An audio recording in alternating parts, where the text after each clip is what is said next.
The lord. ఈరోజు కీర్తనల గ్రంథం 85వ అధ్యాయాన్ని చదువుకుందాం. యెహోవా, నీవు నీ దేశాన్ని దయతో చూశావు. యాకోబు వంశీకులు చెరలో ఉన్నప్పుడు నీవు వారిని వెనక్కు రప్పించావు.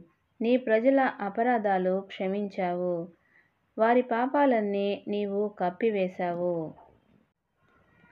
కోప్పడటం పూర్తిగా మానుకున్నావు. నీ కోపాగ్నిని చల్లార్చుకున్నావు. మా రక్షణదాతవైన దేవా, మా వైపుకు మరలిరా. మా మీద ఉన్న నీ కోపం చాలించు. ఎల్లప్పుడూ మా మీద ఇలా కోప్పడతావా? తరతరాలుగా నీ కోపం ఇలా పొడిగిస్తావా? నీ ప్రజలు నీ మూలంగా ఆనందించేలా నీవు మళ్ళీ మమ్మల్ని బ్రతికించవా? యెహోవా, నీ అనుగ్రహం మాకు చూపెట్టు.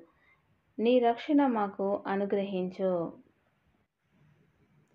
యెహోవా దేవుడు ఏమి చెప్తాడో అది నేను వింటాను.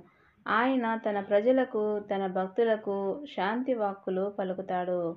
అయినా వారు మళ్ళీ మూర్ఖులు కాకూడదు.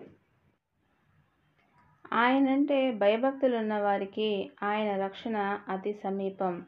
తద్వారా మన దేశంలో మహత్యం ఉంటుంది. కృప, సత్యం కలుసుకున్నవి. న్యాయం, శాంతి ఒకదానికొకటి ముద్దెట్టుకున్నాయి.